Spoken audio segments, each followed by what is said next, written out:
Well, I will fade out the music and see if the universe allows me to have it partly included in our recording for today, or whether I need just to link it separately. So, hello, wherever you are. We've managed through another week of this strange remote virtual experience that is spring 2020. I hope that all of you are safe and well. And we've got a wonderful author, one whom I recommend to you very strongly, especially if you enjoy reading short, small, experimental pieces in the midst of all of the uncertainty and difficulties of just the moment. So today we make our way to another colonial space, not the capital city, like London with Virginia Woolf, although thinking about what it means to be gender diverse in that setting, but actually to the Americas. And we'll be spending our last couple of weeks together in the Americas and in Africa, looking at colonized persons, looking at the impact of colonialism and the ways in which people wrote back to the capital cities, taking the colonial and imperial language, in this case Spanish, and using it to express an identity that's in many ways both a global one and also very much situated in Buenos Aires, in Argentina. So today's text is Jorge Luis Borges, and there's only one way to begin a conversation around the city of Buenos Aires, and that's with, and that's the piece that I just gave you to listen to, that's with something that's in the style of tango. So I don't know if you know tango, if you dance to it, it's an absolutely wonderful thing, probably very good for stress management just at the moment to listen to, and or if you can to move to. But probably the Gotan project is one of the most world famous ones. And Mi Confesión, which is the one that I was playing for you just at the moment, has both characteristics that are very much from traditional tango, and it has the wrapping of lines over the top of it. So why do I want us to listen to tango? Because the way I want to start off our time together today is to think about the idea of the dance loop. The tango is a traditional dance, very much modernized, especially in the early 20th century, in the city of Buenos Aires, coming out of the streets and then becoming a kind of global dance phenom all over the world. But as you were just listening to the very beginning of that tango piece, or were you to listen to any piece, you would notice there's a kind of almost mesmeric looping. In order to make the dance movements move as smoothly and as characteristically as possible, actually tango, the music can be very, very and intentionally so repetitive. So the theme I want us to have around today is the notion of interconnectedness, taking us all the way back to Janza, for example. What happens in one part of the world is impacting and affecting what happens in every other part of the world. Hardly an argument I need to insist upon in the context of the COVID pandemic. But then thinking about the ways in which you have a chance, and now I'm going to be channeling that moment from Kalidasa, you have a chance always to rerun the particular scenario. In any given running of the scenario, things become fixed, things become locked, things happen. But you can always run the scenario again, always input a new variable into the equation and perhaps have a different outcome. And I'm going to suggest that that's one way that we might want to think about the Borges texts. So I want to situate it as being very much about a transatlantic global fusion identity. In his case, actually, it reaches out to East Asia because of the identity of his double agent, his spy. One that comes out of that specific location, but one that's also very much been an inspiration to modern artists.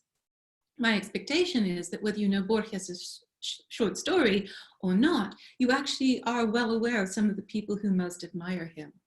So I want to make a move now just to share the screen with you so that you can have a chance to look at a few things, and also so that you can have a chance to see a few things that I think that if we have them set up will really give you a nice insight into some of the ways in which you might want to experience and enjoy this text. So if you're in a quantitative field, what I'm about to do is something that will probably cheer you up. Now, Anne, something you've probably been waiting on. What could possibly be the link between all this humanistic content, all this literary and artistic content, and the kind of field that you spend time in? So I'm going to suggest that thanks to Mandelbrot and Julia Setz a few years ago, we actually in mathematics, and it has lots of practical implications, not just in pure mathematics, have a way of thinking about what it is that Borges, in the earlier part of the 20th century, just getting towards the middle of the 20th century, wanted us specifically to have in mind. So I want us to look at Mandelbrot sets. I want us to look at Julia sets. Both of them are fractals. So this is a rough or fragmentary geometric shape, the kind of fuzziness about the world that can be subdivided in parts, each of which is at least approximately a reduced size or copy of the whole. So these so-called fractals, and I'm going to give us some ways that they can be plotted out in the world, invite you to do a very specific thing. So there's a Mandelbrot set, which maps out rather like this, and a Julia set, which produces a pattern that I think is actually highly suggestive of what it is that Borges wants us to think about. The idea of there being a chance again and again to go along the same path, along the same equation, and to make a different choice, to input a different variable, and perhaps to have a different outcome as well.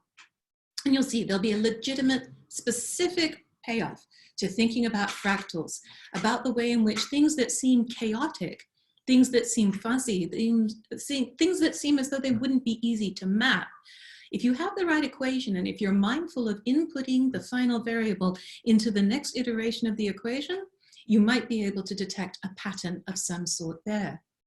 So Julia sets, both of them function somewhat in the same way, just different equations, allow you to take something that is perhaps an abstract pattern, quite pretty here, but one that doesn't particularly evoke anything.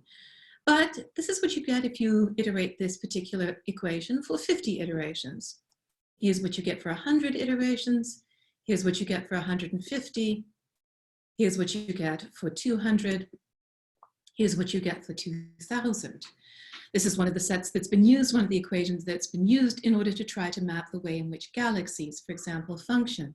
The apparently random, the apparently by chance, the apparently fuzzy is actually simply a function of so many iterations of an equation that somehow we have to step back from them, look at the pattern from afar rather than up in our specific moment of living through them.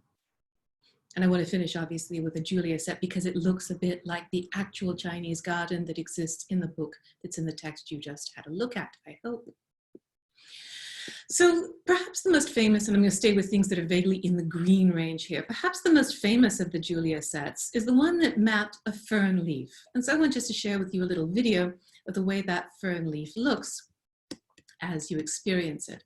So the Barnsley fern was mapped in the UK a few years ago, and it simply allows us to see again and again the apparently elaborate and random way in which leaves grow to be rather, by contrast, a structured system of repetition. So here's just a slow motion of how, depending upon your point of view, depending upon how much of the leaf you see, you may see the leaf as a whole, or you may mistake any one of the fronds as being fundamentally a leaf in its entirety. So there are many, many of these iterations, and as our point of view zooms in, we will seem to see only one leaf rather than the many fronds. Once again, as Zhang Zi, and you have a Chinese character to remind you of this, once again, as Zhang Zi invited us early on, your point of view, how you see things is crucial. As I look just here, am I looking at the entirety of a leaf or only a frond of one of the leaves that I experienced from the very beginning?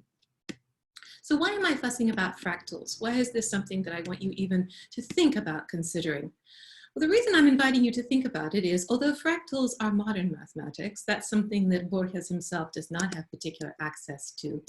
The idea of a pattern that if you run it again and again and again, on the one hand, you tend to be led to get a similar outcome, but on the other hand, there might be multiple outcomes, reminds me of the first thing I want to emphasize about this text, in addition to the fact that it's an Argentine text, a Latin American text, not one written by Europe, not one written by one of the great global empires like China, Britain, like the United States, like Germany, like Russia.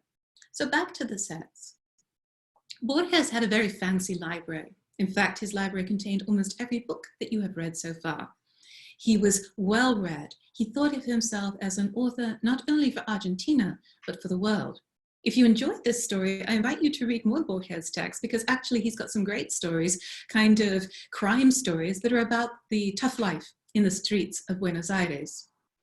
But there are a couple of genres that we would call normally popular genres, not grand novels, not the kind of fancy literature that we've been reading this spring, but instead the kinds of things that people enjoy reading, the kinds of things we read for a pastime, the kinds of things that get made into movies. And so I wanted to mention two of his most favorite genres. The first one is he's fascinated by spy and crime stories. And those are the two I want us to have in mind.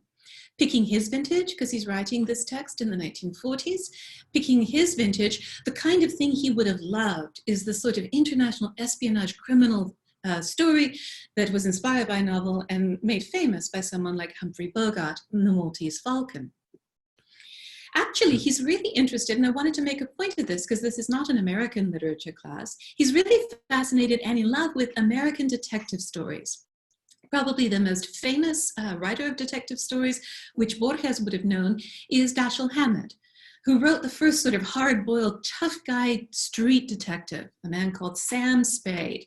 And here's a cover of the first edition of this cheap fiction. It's an amusement. It's about a private detective who finds out how to outsmart and how to catch all of the dangerous figures in his town. And then I mentioned a second genre. He's interested in crime novels and detective novels, but he's also interested in spy stories. And in many ways, what you have here is a combination of the two. A story that's about spies, and certainly our main character is a spy, but it has elements of the detective fiction, trying to find out the answer, giving evidence in a deposition. So who is the most famous? And I've obviously put up the icon already of detectives, whichever version, of spies and international spies. And he's had so many actors play the role. James Bond obviously is the current one. And I want us just to see how, and it couldn't have been made better for us, it's the opening of a remake of one of the first Bond movies, and this one is called Casino Royale. So all you need to know is that James Bond is a super successful secret agent or spy for the British government, and he has this particular nomenclature 007, so that's his code name. And so Daniel Craig is going to be our Bond just here for a moment, and I want us to watch this opening scene of the movie. So you're watching from the beginning. I'm a huge James Bond fan. I've been a James Bond fan since I was a little kid. You may or may not like James Bond films, but I want to show you the opening of this one to set us up for reading the text. So here's the opening of Casino Royale, the remake of Casino Royale from a few years ago.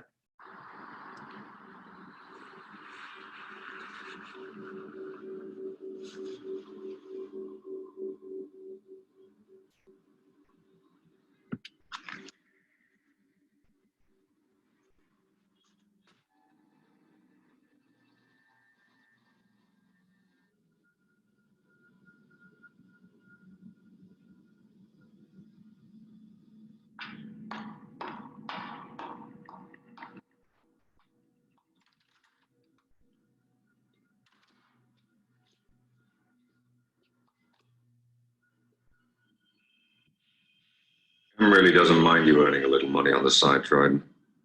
She'd just prefer it if it wasn't selling secrets.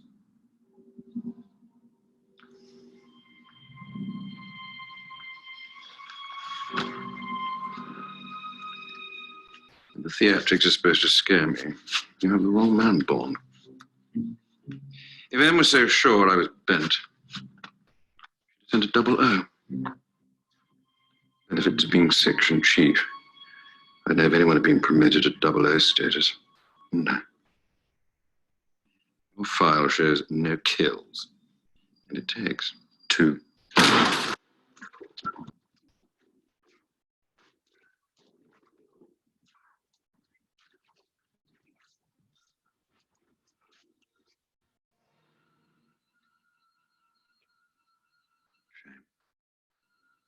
We barely got to know each other. I know where you keep your gun. Suppose that's something. True. How did he die? Your contact?